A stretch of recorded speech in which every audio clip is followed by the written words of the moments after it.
Okay, I believe we're ready. Good evening, everyone. I am Cynthia Blanc Price McLean, the Vice President of the League of Women Voters of Framingham, as well as Mrs. Massachusetts International. But this evening is not the pageant. Instead, it is our League's candidate forum for the 6th Middlesex District State Representative election. Thank you to all the candidates for coming, and thank you all for being here. I'd like to introduce our Chair of Voter Services, Jake Binal. Jake is currently at Boston University School of Law, and he is the one who is also responsible for putting this all together. He's breathing heavily.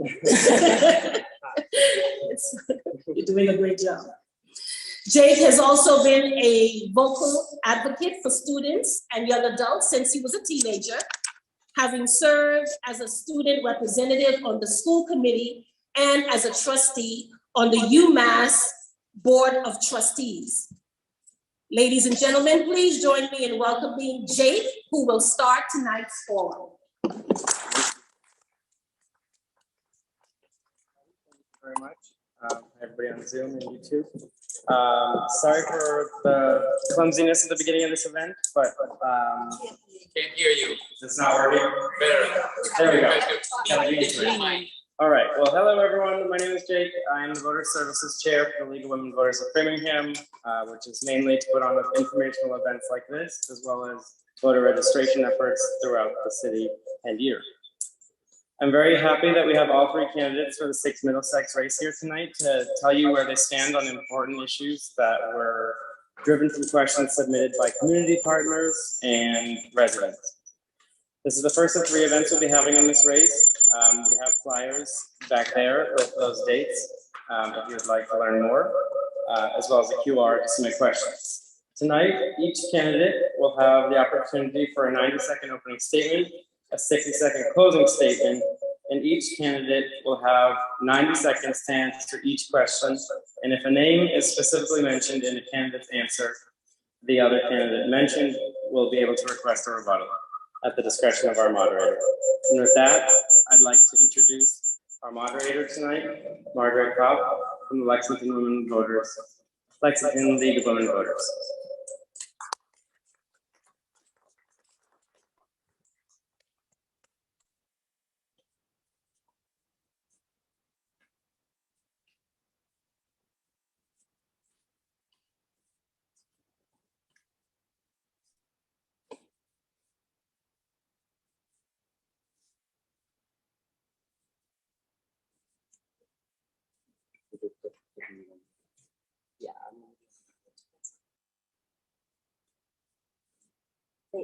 Thank you. Thank you all for inviting me here tonight. I'm looking forward to meeting your candidates and to hearing their answers to the questions. We will start in alphabetical order with opening statements. After that, we will be rotating through the subsequent questions, and closing statements will be in reverse alphabetical order. So we will be starting with Mr. Sen. And would you like to go to the microphone, please? And I'll read the question, and if I need to read it again for the other candidates, please let me know. Would you support same-day voter registration in Massachusetts? Yes or no? It is a yes, but I thought. Oh, I'm sorry. I have an opening statement. Opening statement, my mistake. We're so excited. Your opening statement, please. Yes, thank you. I thought so. I have an opening statement to make, and I hope I get a 30-second warning. So my name is Dhruva Sen. Can you hear me now? Okay. So my name is Dhruva Sen. I've been in Framingham for decades. I've been a democratic activist going over to the battleground states. I've been chased by gun-wielding Republicans, and dogs leashed onto me because I was canvassing for Democratic candidates. And I have a record that I just don't talk the talk, I walk the walk, be it the January 6th vigil, or even on Friday, there was a rally I organized that was in protest of the recent Supreme Court judgment on Roe versus Wade. So I wanted to make one thing clear, that I've been all alone fighting for racial justice, social justice, and including immigration rights, which I've been advocating for a very long time. I was one of those who used to protest outside the Framingham District Court when the ICE van was there to take people. Mr. Shen, Yes, thank I you. think your time is up. You can include any comments that you really want to make into your answers as we move along through the evening, okay? Yeah, if you can just give a 30-second warning. Just when you're out, just keep an eye, and I'll be waiting for 60 and 30 seconds. Thank you. We will now have a opening statement from Ms. Souza.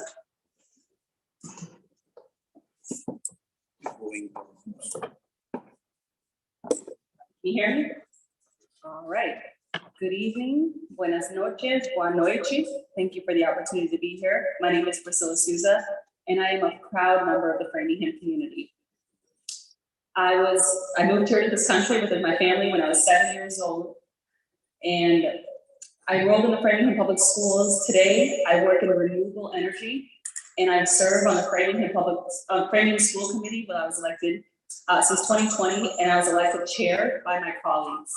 I apologize if the echo is really distracting. So I'm running for the seat because this is home. This is where I became an American. This is where I graduated. This is where I run a business. I've worked in this community in every area, from building a playground at Interfaith to Boots and Homework to fundraising for Voices Against Violence yearly. All right.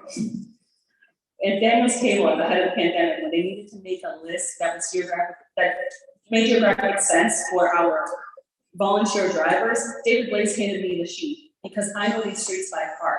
I learned how to read a map at the age of 8, helping my mother deliver phone books with one of her 4 jobs. I know what this community is. I am a proven leader who's going to be an advocate for this community. And I will continue to do so. These same streets today is where I trained for the Boston Marathon 3 times. So I will continue to fight for this community as an entrepreneur who's results-driven. Thank you, and I look forward to tonight's discussion. Thank you, Ms. Souza. Ms. Shepherd, your opening statement.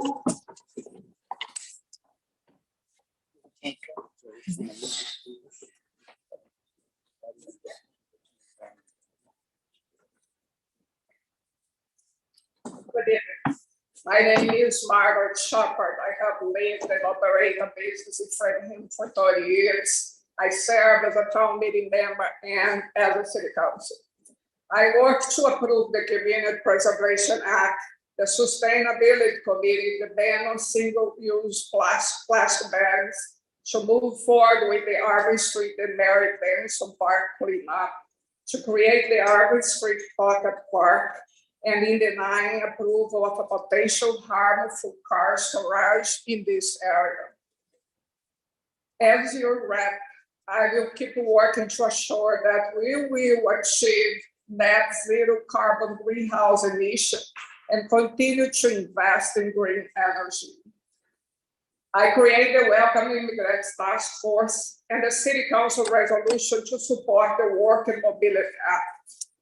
In recognition of my efforts, the Brazilian Policy Center, along with Rep. Dan Senna and Rep. Jack Lewis, have endorsed my candidacy. I facilitate the offering of a walk-in COVID-19 test, promote vaccination clinics, help residents access to healthcare and food resources. As your state rep, I will continue to fight for healthcare for all. I'm overjoyed that the Massachusetts Nurse Association endorsed me. As your state rep, I will continue to work with MMA and other worker organizations to protect and advance our workers' rights. As a former city council, a former guidance counselor, I know that access of a high quality education is the key to every children's success. I have strongly advocated for the Student Opportunity Act for keeping the cap on charter schools. Your time is up. Thank you. Thank you very Ms. much. Shepherd. Well, now go to our first question, and we will be starting with the first question with Ms. Susan. Would you support same-day voter registration in Massachusetts? Yes or no? I absolutely would. Here in this district, we have one of the largest growing communities of new US citizens. It's incredibly important that we make civic participation something that's accessible. I myself have just, my family and I have celebrated our 10-year anniversary as US citizens today, and it is incredibly important. It's incredibly important that for every new member of the US citizens, for every new US citizen, we make it accessible for them to engage, for them to be heard, to make their voices heard. Cornerstone of my candidate is making sure that every voice is heard, and I will support as legislator any mechanism to make that easier. Thank you, Ms. Susan. Ms. Shepherd.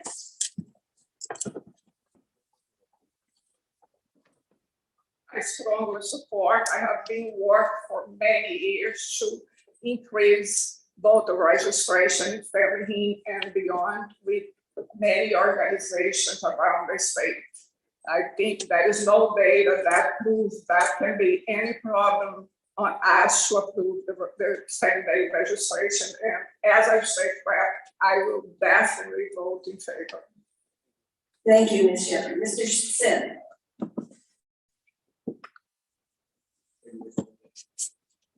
Yes. If you need for me to repeat a question, just ask me, I will do it. Thank you, Aileen. So now I have the timer, I can see. Thank you very much. Yes, I will definitely support this. And we do have the Votes Act, which was recently signed into law by Governor Baker. And it does give us some good thing like mailing voting being permanent, and the so-called absentee vote has been also extended. So I will definitely support same-day voter registration. And as we know, Framingham has been a city town to so many immigrants, and I was one of the founder members of Welcoming Framingham. The group was formed in 2005. The Facebook group was formed in 2011. And one of the focus areas of that is voter registration and voter education. Even in the Metro West Fest that we had, I had a booth Welcoming Framingham, and the main purpose of that was to voter registration and voter education, and not to be partisan. There were two Republicans who came and said they want to change registration to unenrolled. I'm just making this as a, thank you very much. My time is up over here. No. Yes, thank you very much. Thank you, Mr. Stead. The next question will be starting with Ms. Shepherd. Please describe how you plan to move forward legislation environmental to ensure communities are included in the transition to clean energy and are better protected from the effects of air and water pollution. Ms. Shepherd.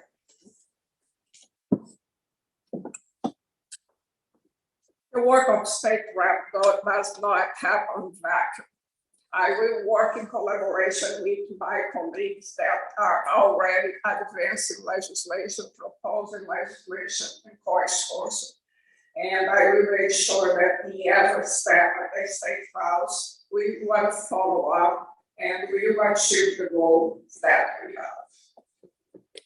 Thank you. Mr. Sen.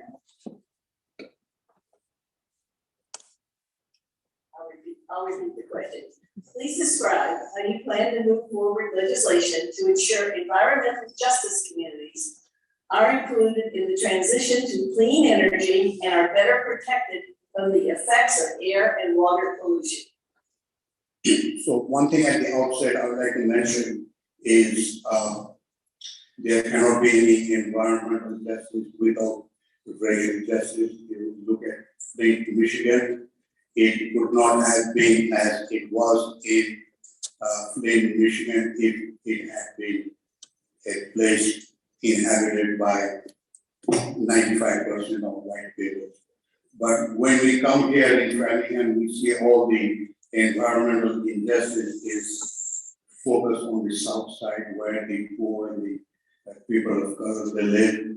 So when it comes to legislation, I will try to get as much funding as possible to address the environmental justice issues. Sometimes we are told by the Massachusetts EPA or whatever it is, oh, we don't have the money. We don't have that. But in my view, budget is a value statement and the priorities would be determined as such. And environmental justice is one of my top priorities with the intersection of course, racial justice. And my topmost priority is, of course, transparency. The voters have the right to know how their representatives are voting and not, trying to hide from what they are doing. So, thank you very much. I will address these issues again. Thank you, Mr. Sen. Ms. Susan.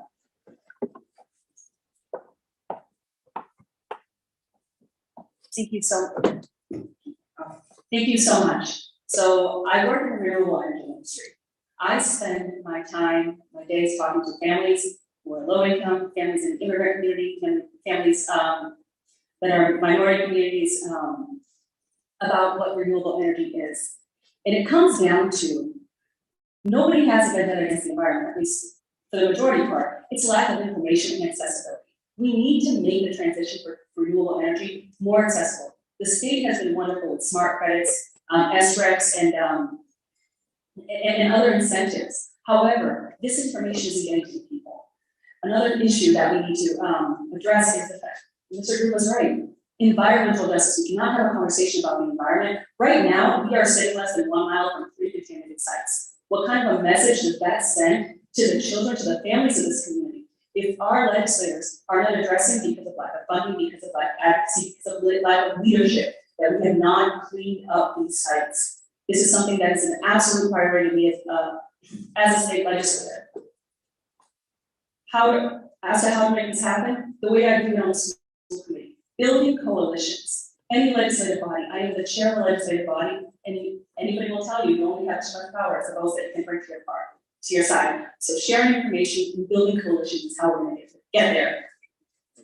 Thank you, Ms. Sousa. Now question 3, and we will be starting with Mr. Sen on this one. How will you attract younger voters to the polls this September?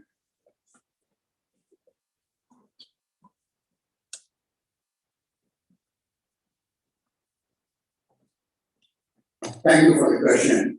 So, as I mentioned before, voter registration is one of my key activities where I focus on, and that includes youth. And of course, I will partner with the schools. I'll partner with the League of Women Voters to attract the younger folks. Now, just as a reminder, a few years back, I tried to get, vote age 16.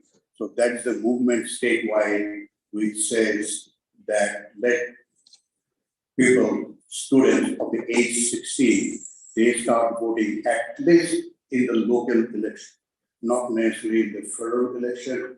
And the way I faced this question was from a student who was 16 years old, and she told me that we can be sent to the battleground to die for the country, but you guys, you don't allow us to vote. So I said, okay, maybe we have to do it incrementally. And why not start with first voting for the school committee? So I did float that idea with some people, and they said, oh my goodness, allowing them to vote, they will vote me out. So you know where we have, I mean, it's not an easy task, but I'll try all my best to attract as many young people as possible to the voting booth. Thank you. Thank you, Mr. Sen. Ms. Susan.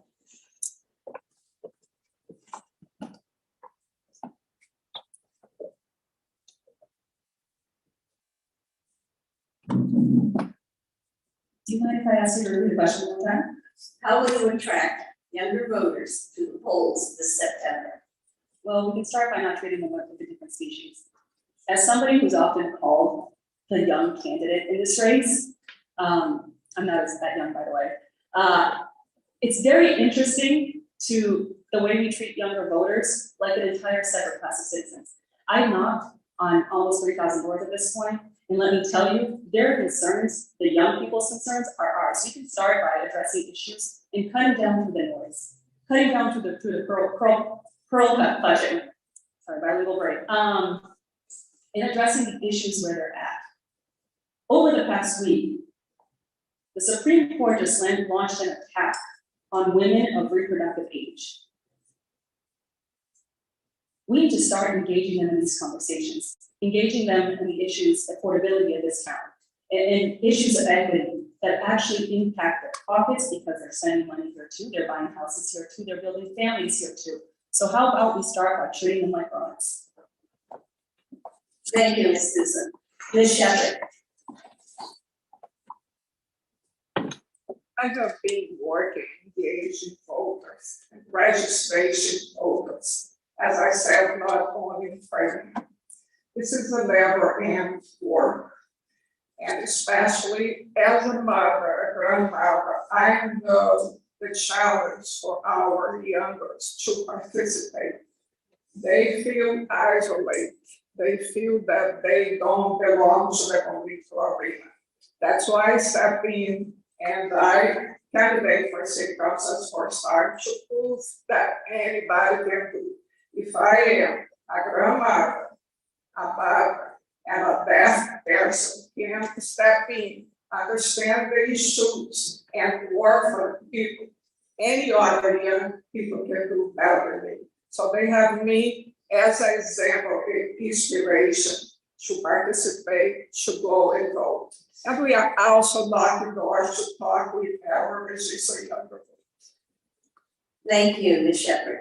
The next question, and we will start with Ms. Susan, this one. If elected, what is the first bill you would write and file, and what issue does this address and why?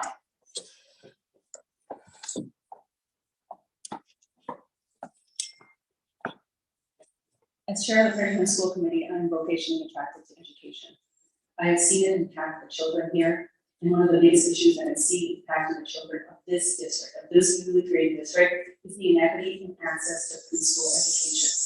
Here in Framingham, we are actively working to build a South Side school because 2/3 of our elementary schools are in the north side of the city, while 2/3 of our students live on the south side of the city. This creates an incredible gap in inequity. Over 20 years ago, I lived on Wells Street, about a block from here, and I was bused all the way to Potter Road every day. I talk to parents, share the school committee today, and this is still happening today. There's inequitable access to education, and the gap widens even more when we talk about quality preschool. A key developmental stage in a child's life is between the ages of 3 and 8. We have children, over 50% of the children in this district are walking into their kindergarten classrooms miles behind their other kindergarten, north side counterparts. That is infuriating, and it would be an absolute priority as legislators to defend equity. Thank you, Ms. Susan. Ms. Shepherd. Could you repeat the question? Sure. If elected, What is the first bill you would write and file? What issue does this address and why?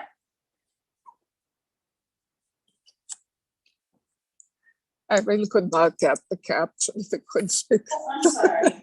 Okay.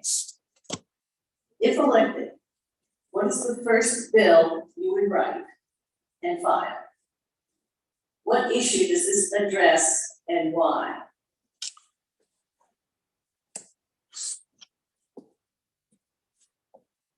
I would address to reinforce and expand women's right to their own body.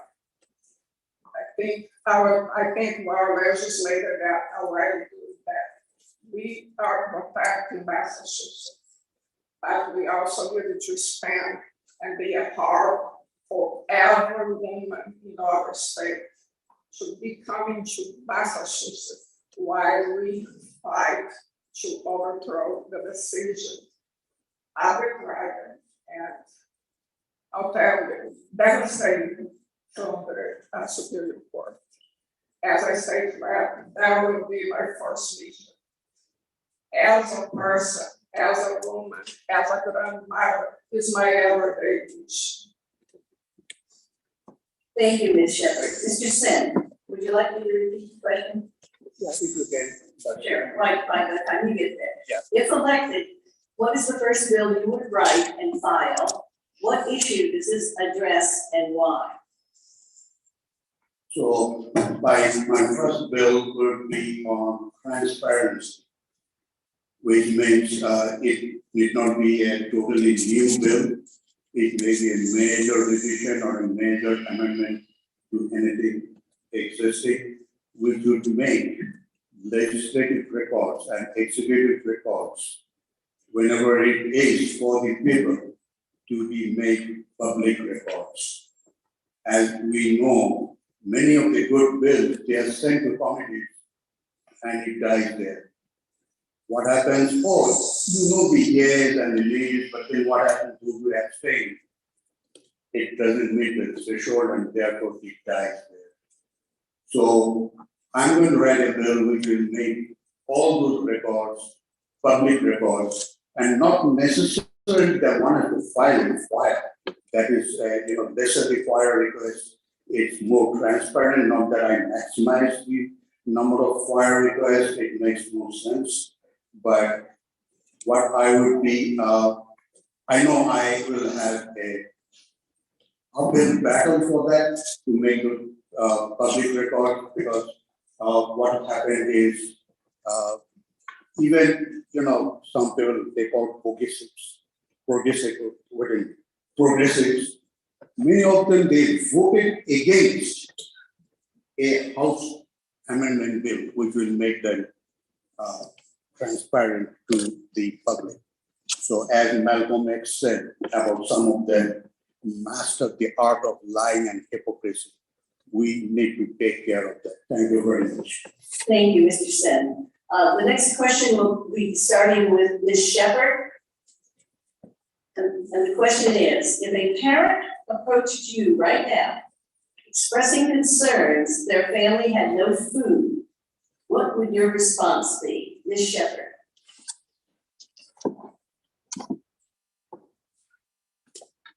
I firstly work to increase minimum wage, that every family, every father, every mother is able to provide for their family.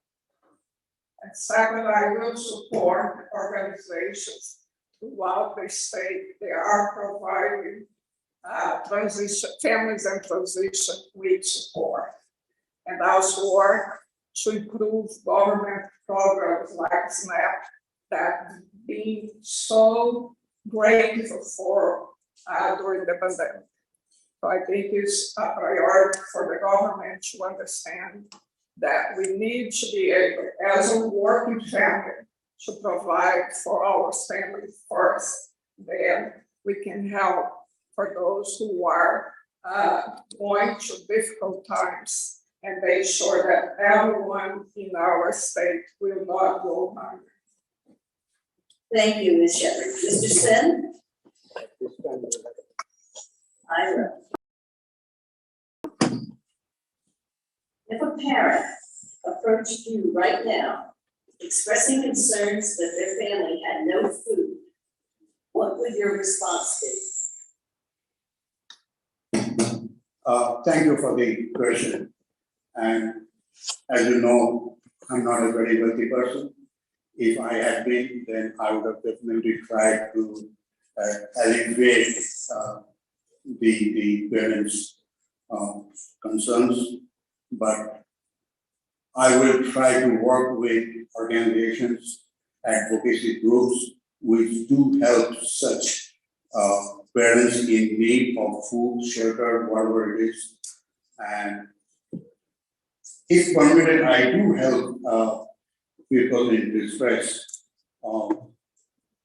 It's not directly related to a food requirement, but it is tangentially related to it. Like there was a woman friend of mine who was a victim of domestic violence, and it wasn't a straightaway case. Her husband wasn't a demon or something like that. It was a mental health issue. So what I had to do is I had to take on some financial and logistical responsibilities, as well as negotiate with the mortgage company so that they don't try any evasion. So on my personal level, that's what I will do, and with others, I'll try to reach out to advocacy group.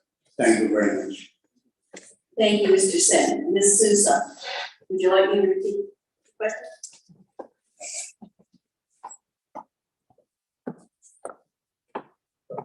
At the beginning of the COVID-19 pandemic, I was an elected school committee member, the only tribal member of the school committee, of the Framingham School Committee. So my phone started ringing off the hook with exactly these phone calls. And I'll tell you what I did. The first thing that we did was to make sure that they had food for the immediate future. At times, it really became as basic as going down to the grocery store with my debit card, making sure that the kids, those families have something to do. But the thing is, here in Framingham, we have phenomenal community support. I've been working with Daniel's Table, Matters of Food Insecurity, for over 7 years. And we have wonderful community partners, such like Daniel's Table, to help these families. David Blaze and I put together a database for intake, a database that was fed by a hotline that we established by basically picking up some phones over at Metro PCS and making sure that the information is provided. We registered over 2,000 families and made sure that throughout the pandemic, no matter what happened, they had food on the table.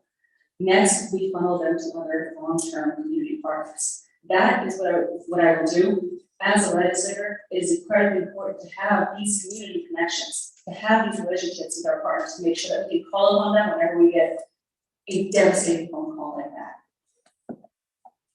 Thank you, Ms. Sousa. We'll now go to the next question, and Mr. Sen, you will be the first to answer this one. In this post-COVID world, there are higher prices at the gas pump and higher prices at the supermarket. What can you do as a state representative to help people reduce the costs of everyday basics and needs?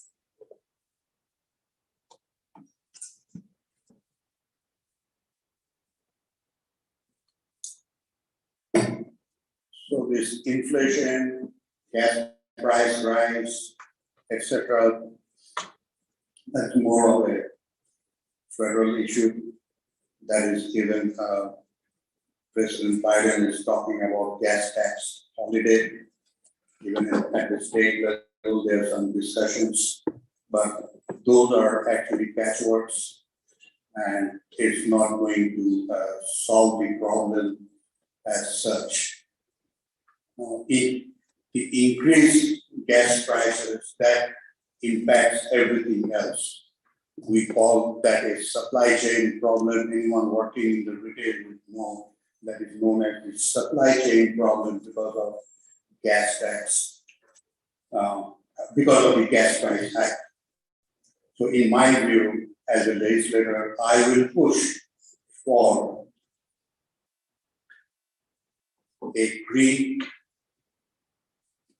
energy, a green, which would reduce consumption of gases, and basically going for climate and environmental and any type of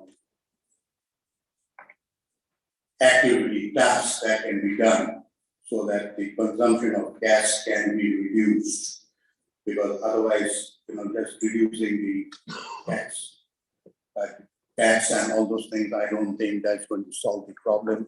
The solution is a green technology. Thank you very much. Thank you, Mr. Sen. Ms. Souza, would you like me to repeat the question? Yes, please.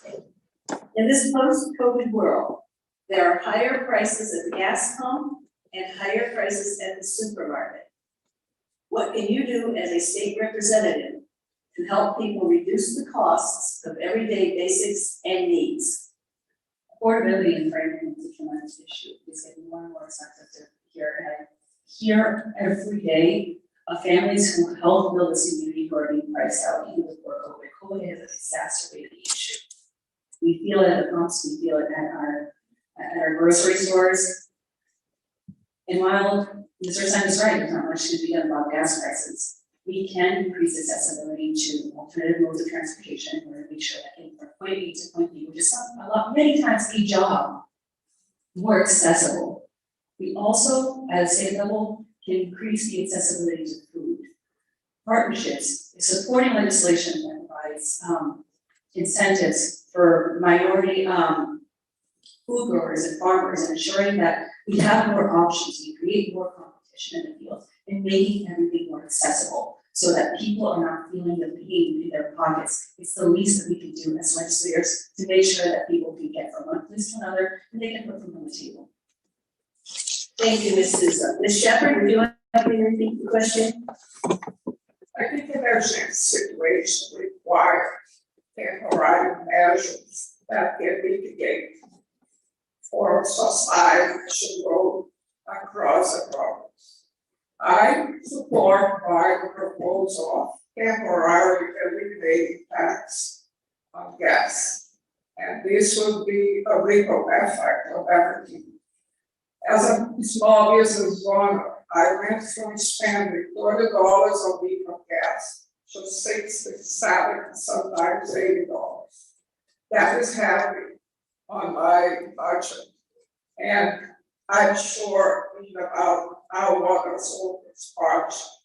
So we started there, and I would also work to provide more support for the small business owners so they could work without raising the price for anything, and make sure that the families should be able to buy the essential to survive during those difficult moments. Thank you, Ms. Shepherd. We'll now go to the next question, and Ms. Souza will be the first one to answer. The 6th Middlesex was previously represented by Maria Robinson, who was a strong advocate for action on climate change in the legislature. Please describe how you plan to move Massachusetts towards 100% renewable energy and carbon neutrality during your term. Well, Representative Robinson and I have that in common. We both work in the renewable energy industry, and it is something I'm incredibly passionate about. It's something that I wake up and I think about every day. The easiest way, the best way to make a large impact from the get-go is making the information accessible. We, Massachusetts, have done a wonderful job. There's still a lot of work to be done to increase incentives and accessibility to solar, but there are incentives there that most people don't know about. Being able to build solar, being able to enjoy renewable, cheaper energy when Eversource keeps jacking up their rates is something that most people don't realize that they can qualify for. So making the information accessible to the average homeowner, making it more equitable for those who rent, and ensuring that we are incentivizing our businesses to go renewable is the easiest way to make a very large impact in a short amount of time. And that is something that I'm absolutely committed to doing as legislator. Additionally, I will support any measure that will increase incentives for renewable energy, both in the residential and commercial and municipal. Thank you, Ms. Sousa. Ms. Shepherd, would you like me to repeat the question? We already have things in place and we have a goal for the zero net carbon emission. I think now it's time to step in and make sure those goals are going to be met. Working to electrify public transportation, invest on infrastructure, and double our investment in wind and solar energy.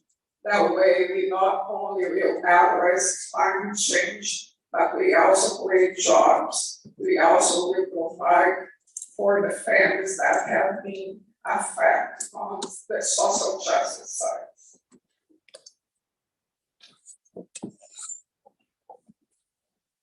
Sorry about that. Thank you. Mr. Sen, would you like me to repeat the question?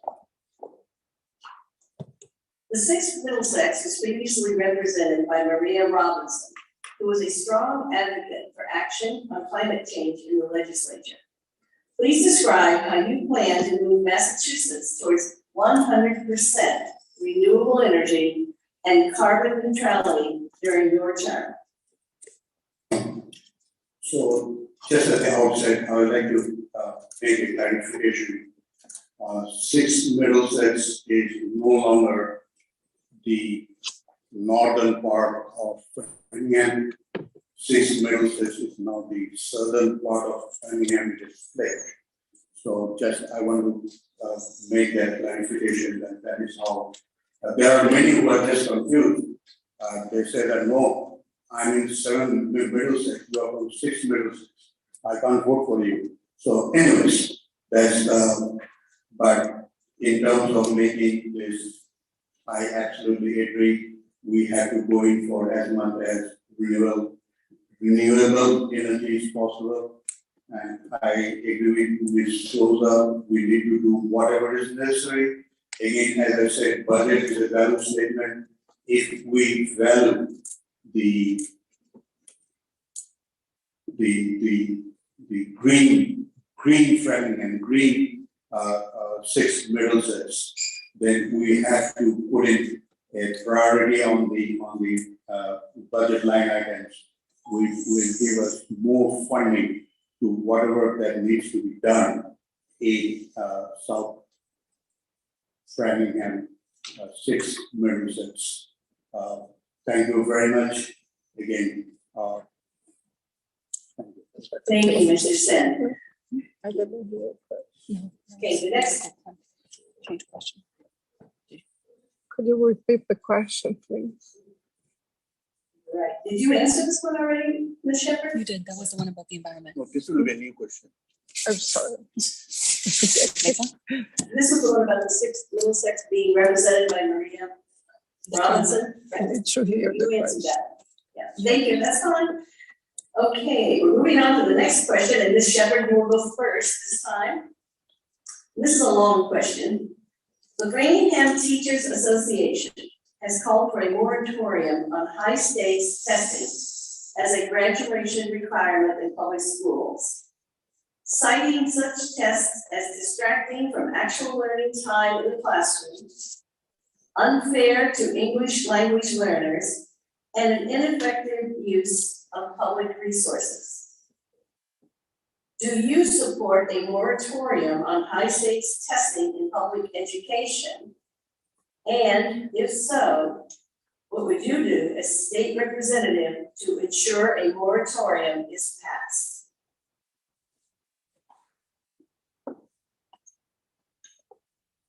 So I have to say that I have been endorsed by the Massachusetts Teachers Association because I support the legislative agenda. And as an immigrant, I understand that as a matter of how difficult it is for our kids to go through STEM tests. So we need to find better ways to really measure the learning and to really be fair, and at the same time to improve the quality of our education. Thank you, Ms. Shepherd. Mr. Sen, would you like me to repeat the question? Yes, please.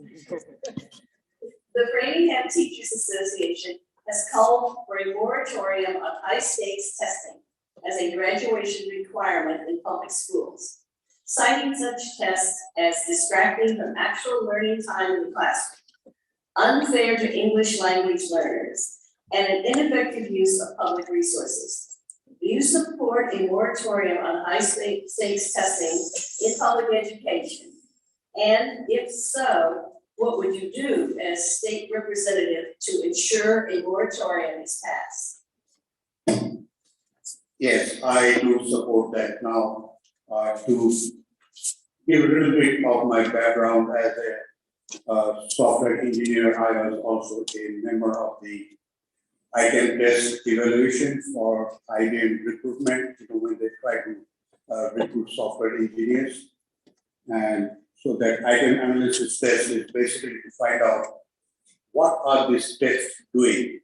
Are they really measuring what it is advertised for that they are measuring? Or is there any bias inbuilt within the test item? Those are called the test items. And my analysis said that yes, it's highly biased. Biased in people who go to elite schools and colleges. And that's why how they get recruited into IBM. Even I was doing the same thing for IEEE Computer Society for their, they have a certified software development course. They have the test item, same thing, highly biased. And it's called an item analysis. You can just Google up and see what that entails. It's a very exhaustive statistical modeling testing.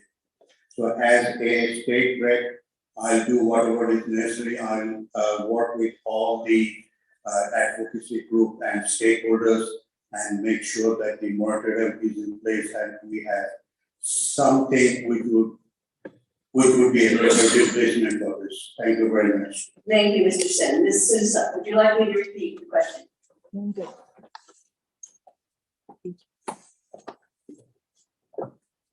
So prior to becoming a member of the Framingham School Committee and actually becoming chair, one of the things that I attended regularly was the FCPAC meetings, where I spoke to parent after parent after parent, who, like myself, when my brother took the MCAS in 10th grade, held their breath for however long the test took, which is an incredibly long time, because passage of that test would determine their future.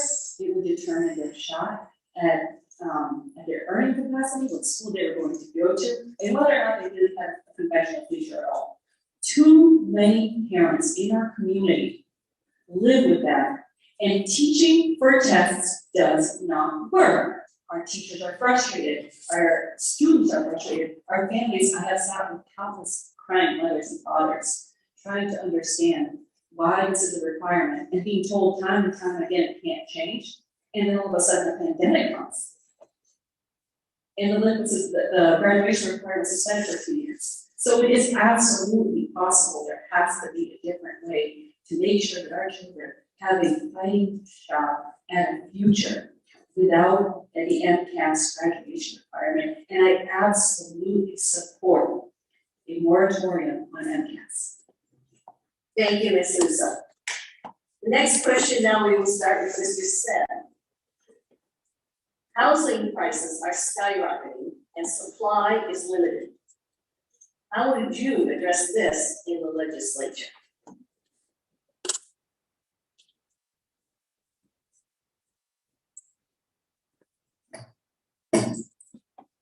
So I've been working very actively with anything which is affordable housing, which is fair housing. I've been a member of the fair housing committee with the previous town meeting and even the statewide fair housing committee. And there are challenges, dollar challenges, monetary challenges. So again, housing is a big crisis. Many people, they can't find housing. They become homeless. And by the way, homeless people, they can also vote. They become homeless. And so what I will do is I will work with all the housing authorities, housing boards, and make them, and make sure that it is accessible to the poorest section of the people. This housing crisis is mostly for the poorest section of the people of color, but for those who are wealthy, they actually don't care. It's not much of a problem for them.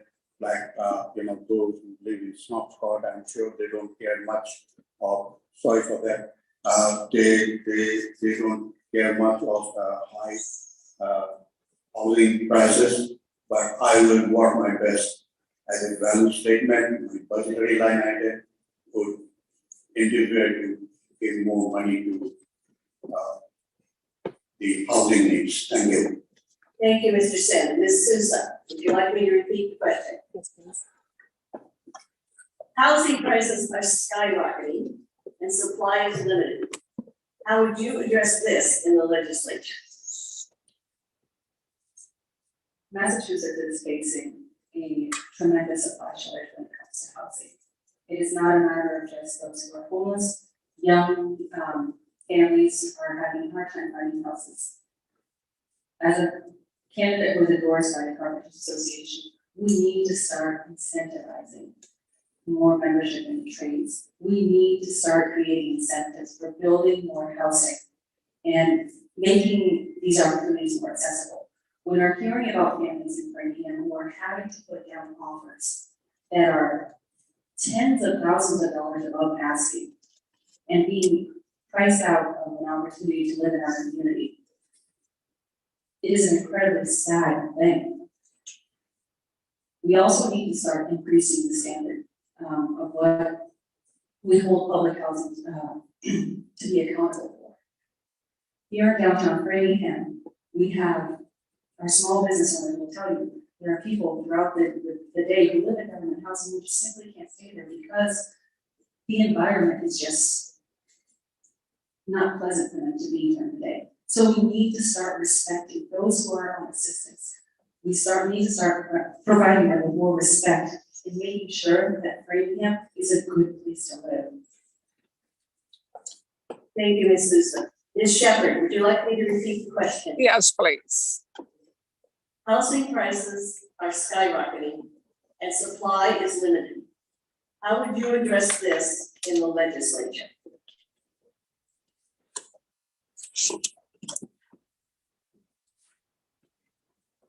I think we need to have less number on there. I think I support the share amendment that is being proposed, because that will help us to better provide for our cities and towns and for our state.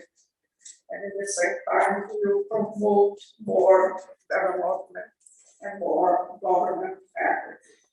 I think the way we have to work at the state level is to make sure that the state is going to invest and promote development. And so do that, we need a tax reform. To be fair with the people, we need a tax reform. Thank you, Ms. Shepherd. The next question will be from Ms. Souza. How do you see your role as state representative working with the legislative branch of the city of Framingham?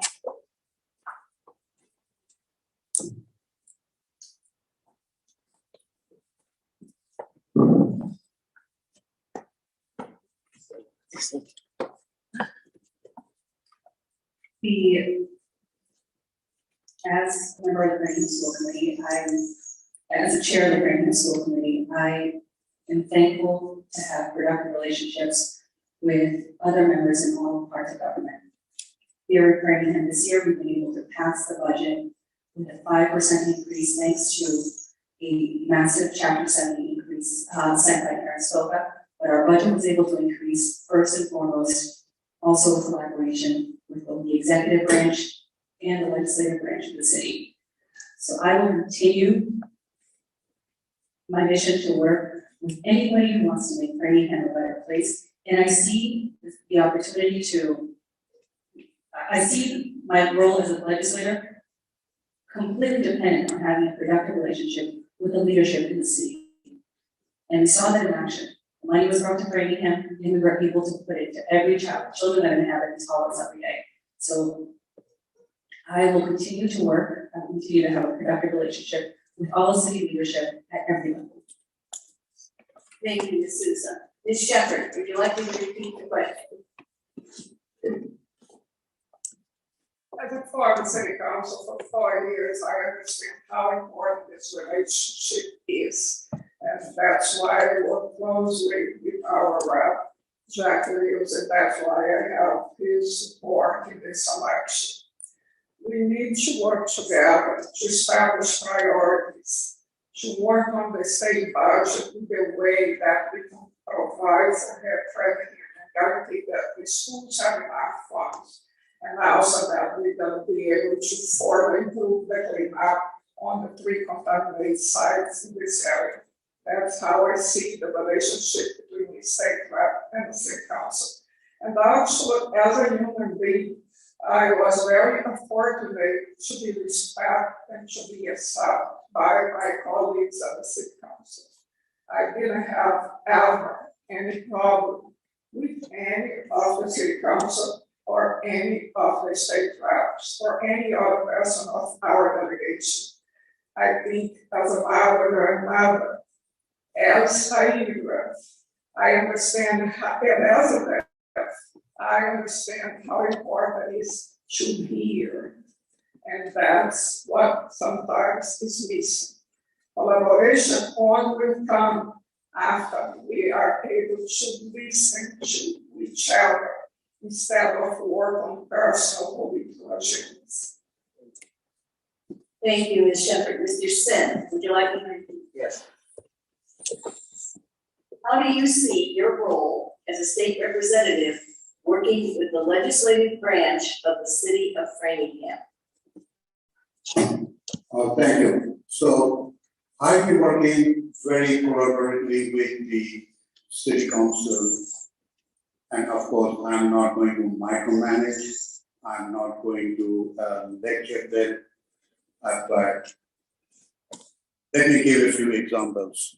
If it is still required for some home rule petition to be addressed in the legislature, I will wholeheartedly support and push for that, talk with my other colleagues. Traffic. There are part of the traffic network, a part is owned by the state, a part is owned by the city, blah, blah, blah, and it is a complex mess. Yes, I will get involved and I will try to get I'll try to move for a resolution, and I will try to use my expertise in traffic network analysis that I had, and I will make sure that whatever funding is necessary to address that, even if there's a big water logging at 9 and 126, who pays for that? State, city, blah, blah. So yeah, I'm going to get involved and I'm going to support the people of Framingham to address those issues. Thank you. Thank you, Mr. Sen. The next question will start with Ms. Shepherd. In light of your response to that last question about working with the legislative branch of the city of Framingham, how do you plan to work with the city government of Framingham to meet state climate legislation benchmarks?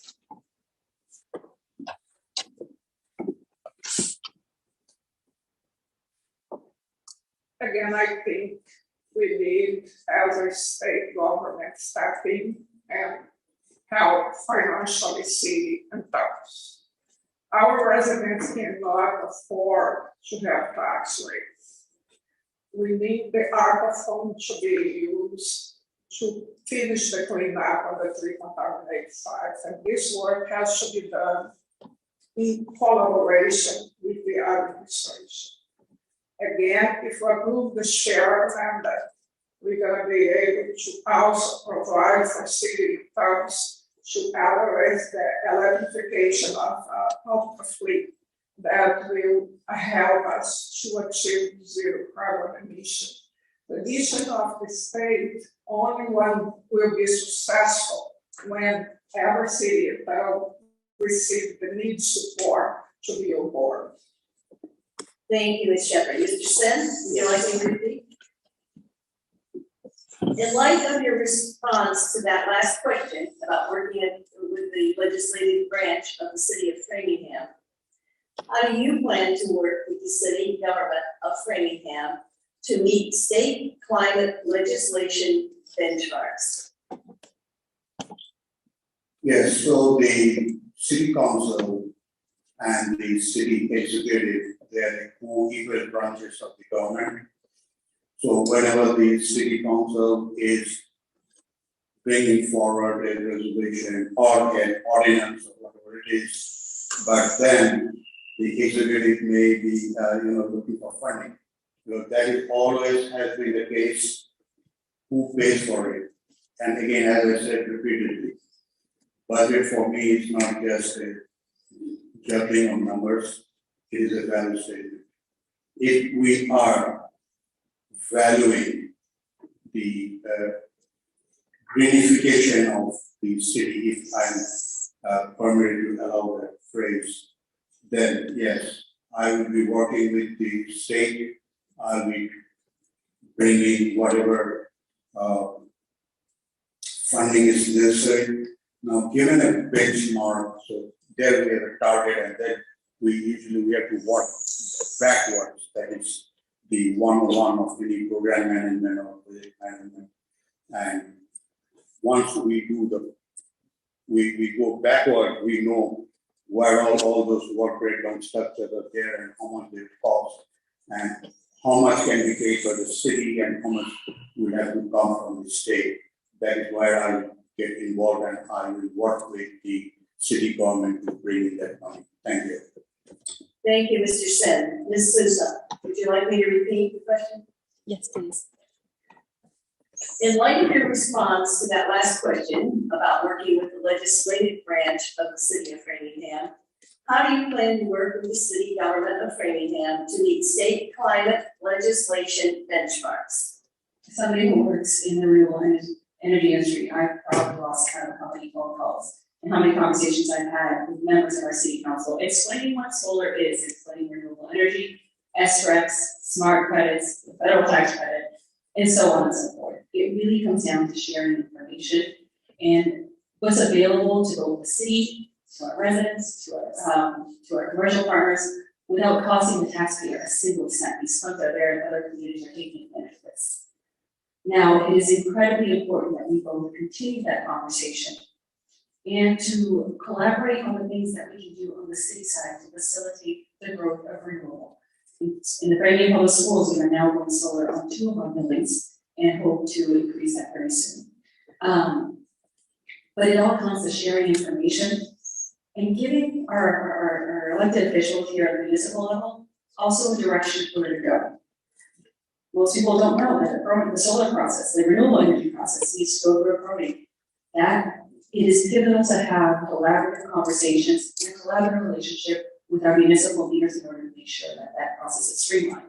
We need to put together full court press on utility companies like Eversource to decrease the restrictions that they have on going solar or going wind power, any sort of renewable energy, and make sure that we have productive conversations that stop impeding the growth of green energy. Thank you, Ms. Souza. Now go to the next question, which we will start with Mr. Sen. And again, this is a little bit longer question. According to Governor Baker's office, $12 to $20 million is spent every year in the district treating the symptoms of food insecurity. It is estimated that it would take only $7 to $10 million to solve food insecurity within the district. That is $2 to $8 million less to solve the problem instead of repeatedly treating symptoms. Why is that, and what would you do to address the problem? Mr. Sen.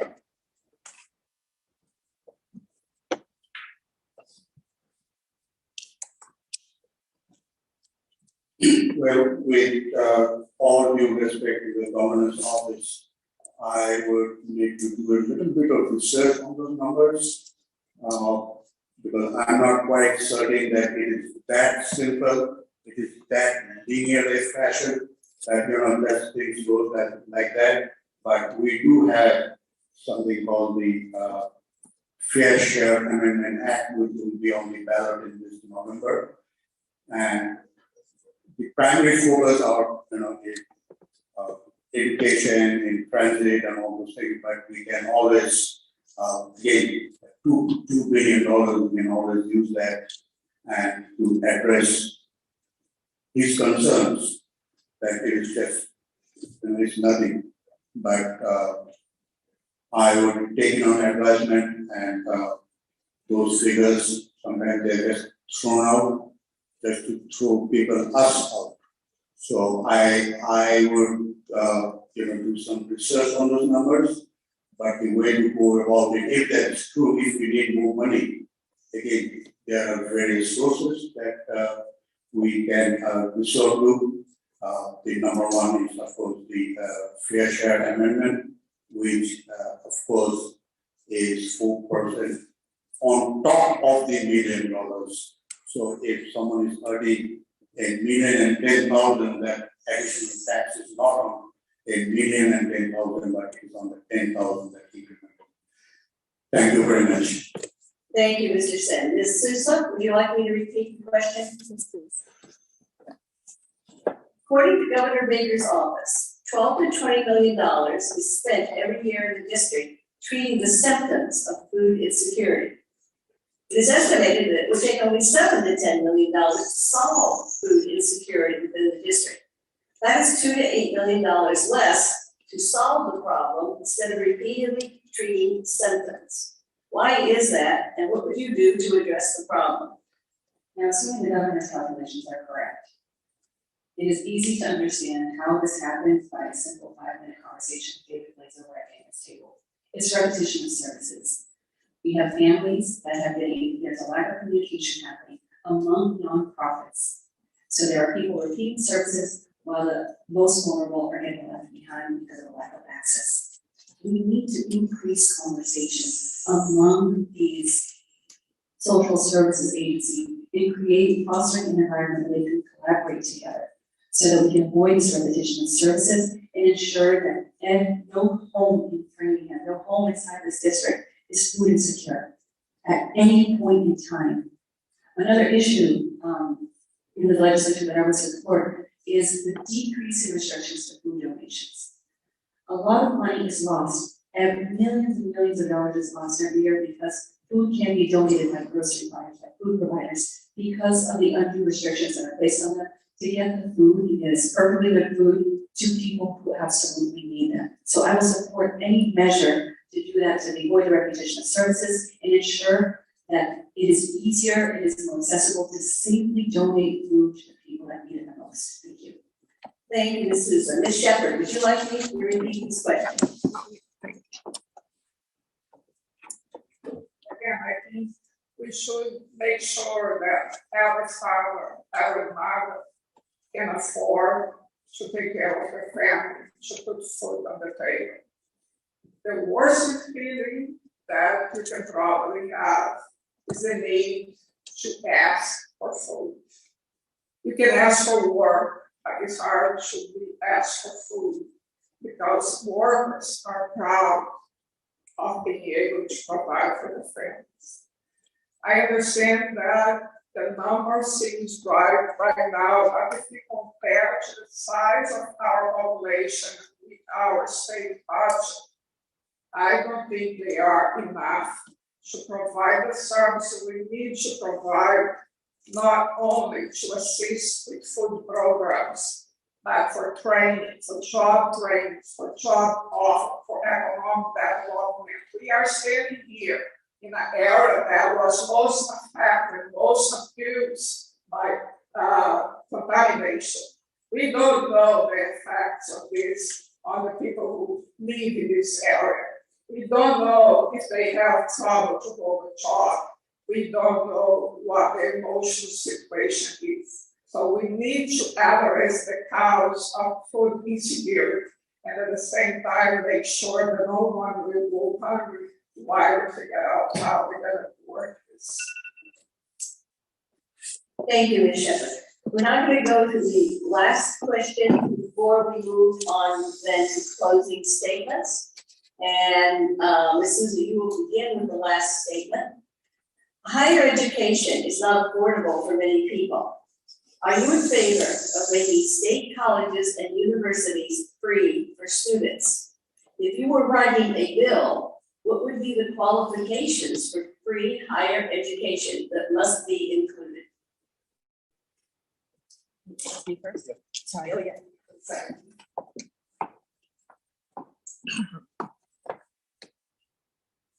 I'm the first member of my family to obtain a college degree here in the US. And I managed to do it, we were fortunate enough to be able to squeak by during the recession. This caused, a lot of cost-saving measures, speeding up the bills that city spends was key to keeping us fed during late nights. Making sure that I went to every club that had a meeting at night, and I would listen to any lecture that's offered free food in order to make sure that I had a couple of extra hours of library. I missed class more times than I can count because we could not afford the fare to get on the rail. So college was inaccessible, borderline inaccessible 15 years ago, and the problem has just gotten worse with higher education keeps being treated like a business. I absolutely support any measure that would make college unaffordable, and I'll take it one step further. The students from our immigrant families should be able to pay in-state tuition if it is offered at any institution. We should not be holding them to a second class and making it impossible for them to carve out the future that their colleagues, that their classmates are doing. So any measure that makes higher education a future, increasing school capacity, and changing the course of history for their families like I got a chance to do, I absolutely will support. Thank you, Ms. Souza. Ms. Shepherd, would you like me to repeat the question? Yes, please. Higher education is not affordable for many people. Are you in favor of making state colleges and universities free for students?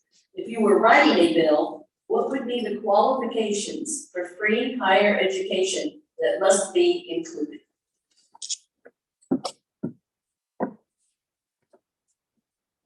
I believe education is not a merchandise that needs to be sold. I believe in free state university that will provide access for everyone. I don't see why we can ever think about raising walls for people that want to improve their lives through education. And as a state rep, I will fight for us to invest and offer free education in every level, not only higher education, but for our primary school children. I want that kindergarten to be universal. I want every person that wants to study to be able to study. I want every adult that wants to learn another language be able to have a program that will fit him in. I think it is a dream that we will achieve, because that's also economically proves that the more qualified people you have, the better society we have. The more people can contribute for a better life for everyone. For one society that is more inclusive, one society that people like me that can access to higher education without concern about if they can afford, if they will get a job afterwards, because we will work in inclusion. Thank you, Ms. Shepherd. Ms. Souza, would you, I do think. I'm sorry, Mr. Sen, I think you're the wrong list. Mr. Sen, would you like me to repeat the question? Yeah. I'll answer again. Higher education is not affordable for many people. Are you in favor of making state colleges and universities free for students? If you were writing a bill, what would be the qualifications for free higher education that must be included? Yes, I am totally in favor of a free education, college, and what would be the qualification? All. All means all. I'm not in favor of it as means testing and that. No, just like universal healthcare. It's going to be universal education. It's going to be for all. And if I write a bill, it will be for all. It's not going to exclude anybody. And I have a feeling that even if we tried that, it would be thrown out by the court as being unconstitutional. I'm not sure about that. I'm not an attorney, but I don't think we should exclude that way. So it is going to be all. Everyone should be qualified for that universal education. Thank you, I think I have lost. Thanks. Thank you, Mr. Sen. We're now going to go to the closing statements, which will be in reverse alphabetical order of the opening statements, and they are 90 seconds each. And with that, we will start with Ms. Shepherd.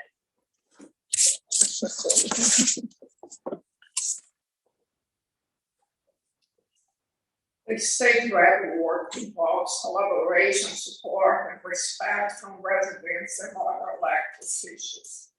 I have the deep experience, the proven value, and the depth of relationship as your state rep further advocate me and for you and our shared future. I have devoted my life to empower residents through raising engagement, voter registration, provide more opportunities for participation. I don't wait for legislation to be approved to go on social media to support it. I work to advocate them until they become a reality.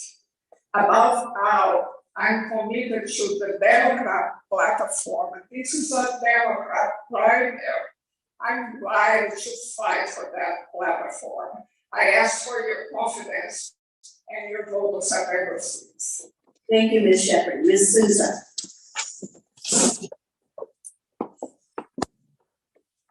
Thank you. This district has, as I mentioned in my opening statement, this district is home.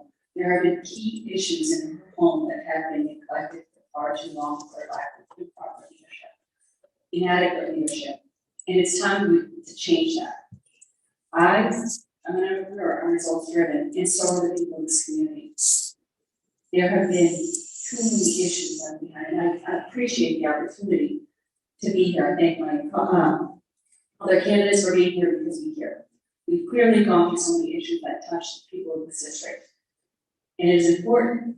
This district, this community needs full-time representation. They need a champion that will fight for them, that will feel their pain, that has walked a mile in their shoes, and that has the legislative experience to build coalitions because they can advocate for issues that they've seen with their own eyes. I appreciate the chance to be here this evening, and I humbly ask you for your vote in the Democratic primary on September 6th, and I appreciate the opportunity to speak to all of you. See me at an event, come over and say hi, share your issues with me. The best part of this campaign so far has been knocking on doors and getting to hear what keeps people up at night, because then they become things that keep me up at night. Thank you so much. Thank you, Ms. Souza. And finally, Mr. Sen.